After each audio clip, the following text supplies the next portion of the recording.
Baik, Assalamualaikum warahmatullahi wabarakatuh. Kembali bersama saya tentunya di channel Rian TV. Dalam minggu-minggu ini, nama Kaisang ramai dibicarakan terkait wacana beritakan itu Kaisang ingin menjadi calon wali kota Depok. Dengan munculnya isu-isu ini, itu menimbulkan berbagai persepsi dari berbagai pihak.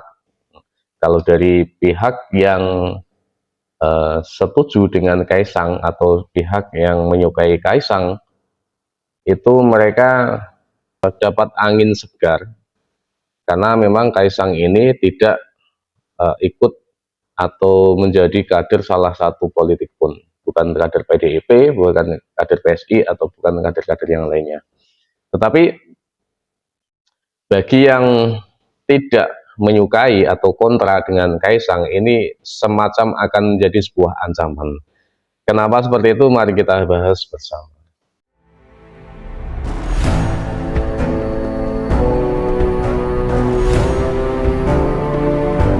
Jadi Kaisang diisukan akan menjadi calon wali kota di Depok. Sedangkan kita bisa membicarakan bahwa dalam beberapa tahun terakhir ini Depok itu dikuasai oleh partai PKS. Jadi dengan adanya nama Kaisang di dalam pencalonan wali kota itu seperti ada sebuah yang namanya ancaman bagi PKS terkait masalah eksistensinya PKS di daerah tersebut. Akhirnya dengan seperti itu muncul isu-isu ataupun tudingan-tudingan terkait masalah yang namanya dinasti politik Jokowi. Karena kita ketahui menurut orang-orang yang kontra dengan Jokowi atau dengan Kaisang itu Jokowi sedang membangun sebuah dinasti politik yang itu menurut mereka itu bisa mengancam yang namanya demokrasi. Seperti itu. Dan jelas mereka memperdebatkan ini dan mereka menolak dan memunculkan isu dan semacam mengapkan isu ini, isu politik dinasti Jokowi ini ke kancah perpolitikan di Indonesia. Seperti itu. Jadi apakah memang kalau kita melihat Jokowi itu membuat atau semacam ingin membuat dinasti politik di Indonesia, sebelum melangkah ke situ mari kita pahami sekilas tentang yang namanya dinasti politik. Kalau kita ambil dari definisi dari dinasti itu sendiri adalah sebuah pemerintahan yang diturunkan ke orang-orang setelahnya, ya, tanpa pemilihan yang berkeadilan. Jadi dari situ, dari definisi itu kita mengartikan bahwa dalam dinasti politik itu tidak ada yang namanya rakyat memilih calon wali kotanya, calon presidennya, atau calon pemimpinnya. Itu tidak ada. Seperti itu. Sedangkan kita bisa melihat bahwa Indonesia ini adalah negara demokrasi. Makanya sebenarnya isu-isu yang dimunculkan di permukaan tentang masalah dinasti politik ini itu tidak relevan dengan kondisi perpolitikan di Indonesia. Karena kalau kita bisa cek ya, eh, karena kalau kita bisa cek bahwa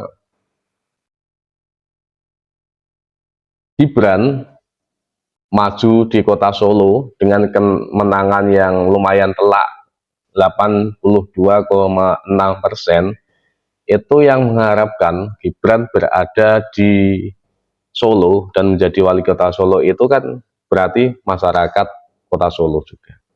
Jokowi ya bisa menjadi presiden dan dipilih oleh bisa menjadi presiden dan menjadi kepala negara, bisa menjadi kepala negara Indonesia ini itu juga atas yang namanya pilihan warga Indonesia secara mayoritas.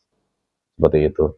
Jadi kalau kita kaitkan dengan politik dinasti, kalau politik dinasti itu tanpa adanya pemilihan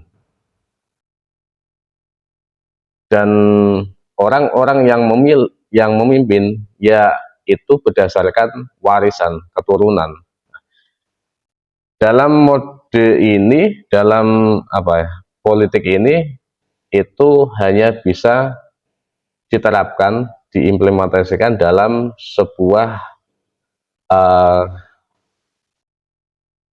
dalam sebuah negara yang menganut sistem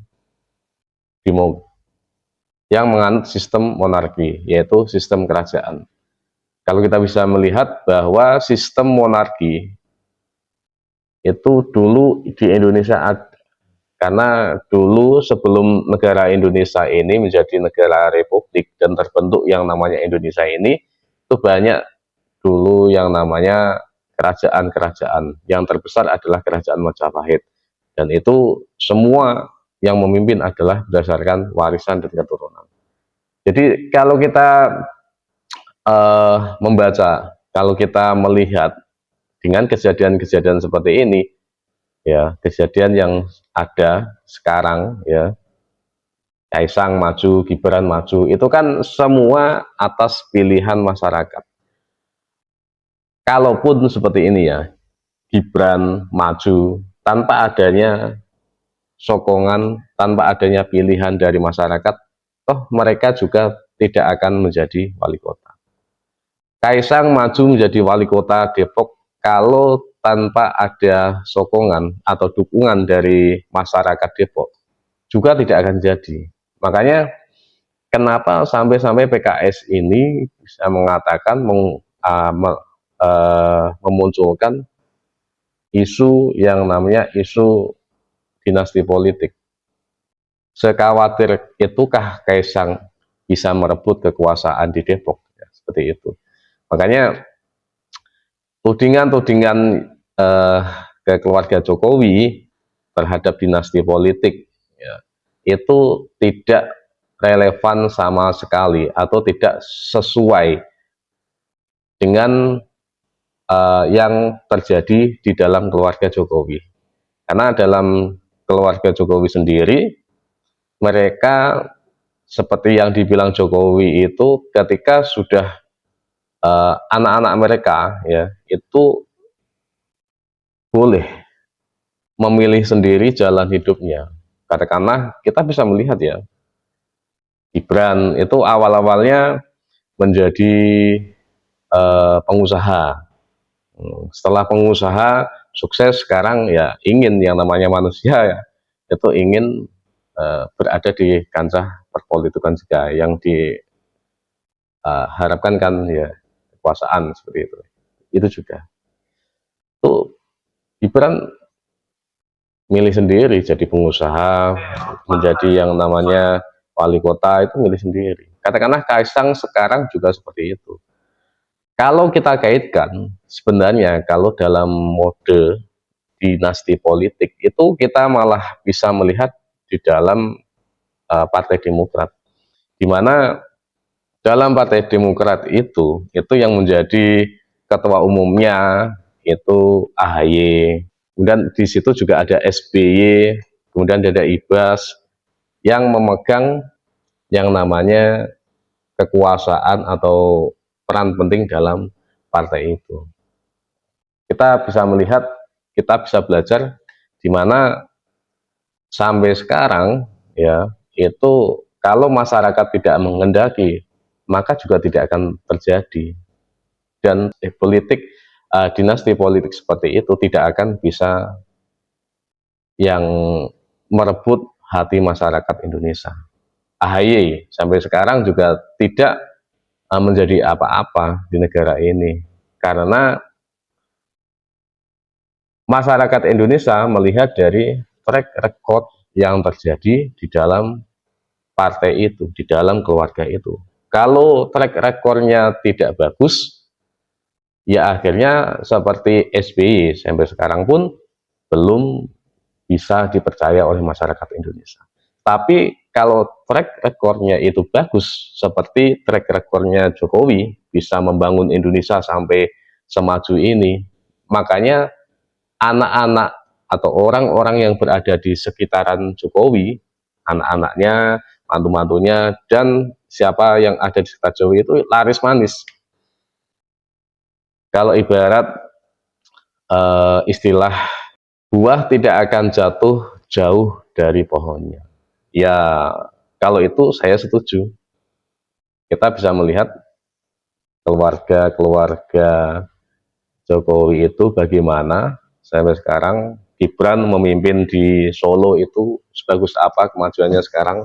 Makanya masyarakat banyak menginginkan keluarga-keluarga atau orang-orang yang sekitar Jokowi itu menjadi pemimpin Indonesia. Seperti itu. Makanya kalau dikatakan ini politik dinasti, itu tidak relevan sama sekali dan tidak akan berpengaruh pada masyarakat Indonesia kalau orang yang diisukan menjadi politik dinasti itu track recordnya di sini jelek. Kalau track recordnya bagus, maka masyarakat akan berbondong-bondong sendiri memilih tanpa ada paksaan sama sekali. Seperti memilihnya masyarakat Depok terhadap Kaisang, seperti memilihnya masyarakat Solo terhadap Gibran. Seperti itu. Dari saya, Assalamualaikum warahmatullahi wabarakatuh.